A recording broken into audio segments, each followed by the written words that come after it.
Harry Potter and the Chamber of Secrets by J.K. Rowling. Chapter 5 The Whomping Willow. The end of the summer vacation came too quickly for Harry's liking. He was looking forward to getting back to Hogwarts, but his month at the Burrows had been the happiest of his life. It was difficult not to feel jealous of Ron when he thought of the Dursleys and the sort of welcome he could expect next time he turned up to Private Drive. On their last evening, Mrs. Weasley conjured up a sumptuous dinner that included all of Harry's favorite things, ending with a mouth-watering Kikko pudding.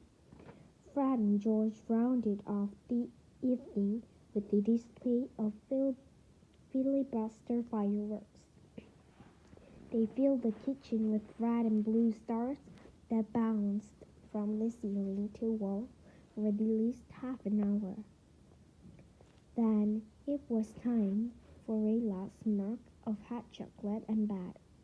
It took a long while to get started next morning. They were up at dawn, but somehow they still seemed to have a great deal to do. Mrs. Weasley dashed about in a bad mood, looking for spare socks and quills. People kept colliding on the stairs, half dressed with bits of toast in their hands, and Mr. Weasley nearly broke his neck tripping over a stray chicken as he crossed the yard carrying Ginny's trunk to the car. Harry couldn't see how 8 people, 6 large trunks, 2 owls, and a rat were going to fit into a small Ford and Jill. Harry had reckoned, of course, without the spiritual factors that Mr. Weasley had added. Not a word to Molly, he whispered to Harry as he opened the trunk and showed him how it's been magically expanded so that the luggage fitted easily. When at last they were all in the car, Mrs. Weasley glanced into the seating comfortably side by side and said, "Muggles, do you know more than we give them credit, don't they?" She and Ginny got into the front seat,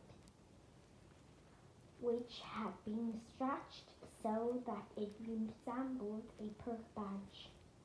"I mean, you never know it was this roomy for the outside, would you?"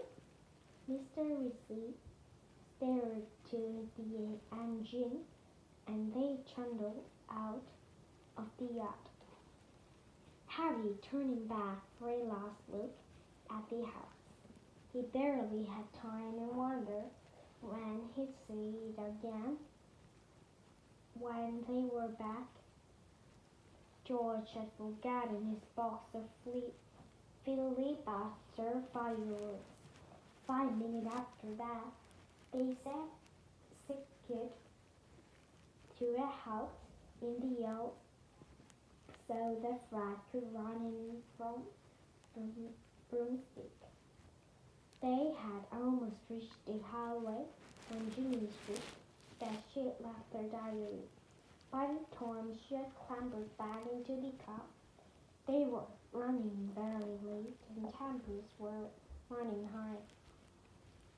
Mr. Weasley glanced at his watch and then at the wife. "Molly did know what that? No one will see. This little button here is an invisibly booster I installed. That's to give us up in the air. Then we fly above the clouds. We'd be there in 10 minutes and no one would be any the wiser." "I say no, Arthur, not in the broad daylight," They reached King's Cross at the 11:15. Mr. Weasley dashed across the road to get trolleys for their trunks, and they all hurried into the station.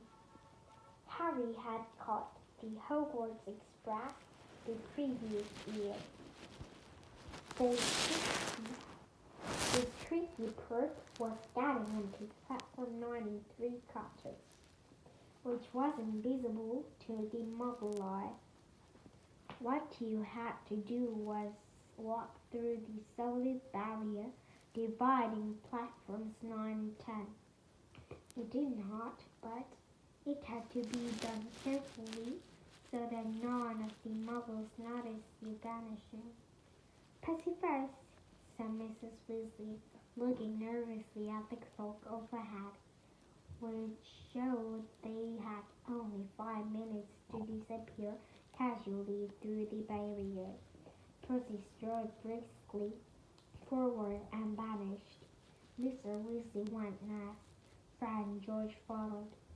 "I'll take Ginny, and you two come right after us," Mrs. Weasley told Harry and Ron, grabbing Ginny's hand and setting off.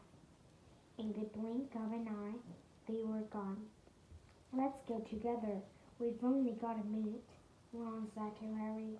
Harry made sure that Hagrid's cage was safely latched on top of his trunk and wheeled his trolley around to face the very edge. He felt perfectly confident.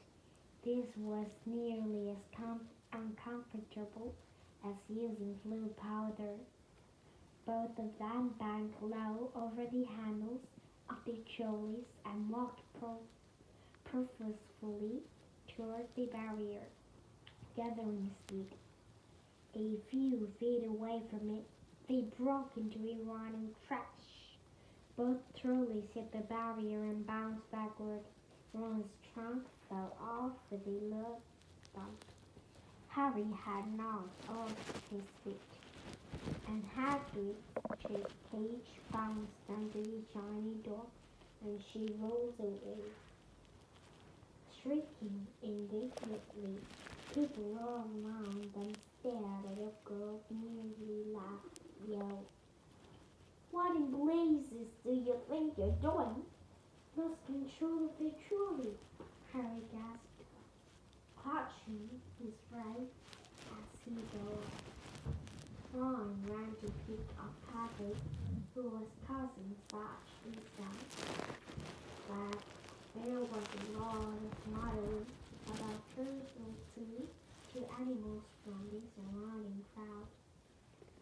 "Why can't we go through?" Harry hissed to Ron. "I know." Ron looked widely around. "A dozen curious people were still watching them."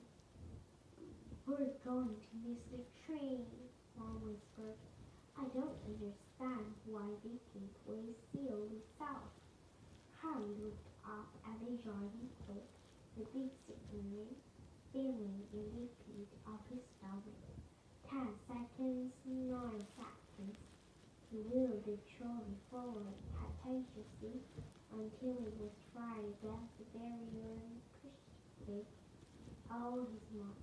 The metal remained solid. 3 seconds, 2 seconds, 1 second. "It's gone," said Ron, sounding concerned. The trees laughed. "What if Mom and Dad can't get back through to us? Have you got any Muggle money?" Harry gave a whole laugh. "The Dursleys haven't given me pocket money for about 6 years." Ron pressed his ear to the cold barrier. "Can't do a thing," he said hoarsely. "What's we going to do?" "I don't know how long it will take Mom and Dad to get back to us." The people looked around. People were still watching them, mainly because of Hagrid's continuing speeches. "I think we'd be better to go with Buttercup," said Harry. "We're attracting too much attention." "Harry," said Ron, his eyes gleaming, "think ride the car to Hogwarts. I thought that's right. And we've got to get to school, haven't we? And even Underreach wizards are followed to use magic if it is really an emergency. Section 19 or something of the resistance of thinking. But you're more than that, said Harry, pushing against the barrier again in the vain hope that it would give away. How will we get home? They knew the car, said Ron impatiently. They know how to repair us. Just vanish and repair at home. They only bother with blue powder on the car because we're all underage and we're not allowed to repair it yet. Harry's feeling of panic turned suddenly to excitement. Can you fly it? No problem, said Ron, wheeling his trolley around to face the exit. Come on, let's go. If we hurry, we'll be able to follow the Hogwarts Express. And they marched off through the crowd of curious muggles, out of the station and back onto the side road where the old Fort Anglia was put. Ron locked the canvas trunk with a series of taps from his wand. They heaved their luggage back in, put Hagrid on the back seat, and got into the front. Check that no one's watching, said Ron, staring the incision with another tap of his wand. Harry stuck his head out of the window. Traffic was rumbling along the main waterhead, but their seat was empty. Okay, he said. One pressed a tiny silver button on the dashboard. The car around them vanished, and so did they. Harry could feel the seat vibrating beneath him. Hear the engine, feel his hand on his knees and his glass on his nose. But for all he could see, Pierre became a pair of eyeballs floating a few feet above the ground in a deep street full of the curls. Let's go, said Ron's voice, his right, and the ground and the dirty buildings on either side fell away, dropping out of his sight as the car rose in seconds. The whole of London lay, smoky and glittering, below them. Then there was a popping noise and echo. Harry and Ron reappeared. "Oh no," said Ron, jabbling at the invisibility booster. "It's falsely." Both of them pummeled it. The curve vanished, then it flickered back again. "Hold on!" Ron yelled, and he slammed his foot as escalator. They shot straight into the low, woolly clouds, and everything turned dull and foggy. "Now what?" said Harry, blinking the solid mass of cloud, pressing in on them from a side. "We need to see the train to know what direction to go in," said Ron. "Dip back down again, quickly." They dropped back beneath the clouds and twisted around in their seats, squinting at the ground. "I can see it," Harry yelled. "Right ahead. There!" The Hogwarts Express was streaking along below them like a scarlet snake.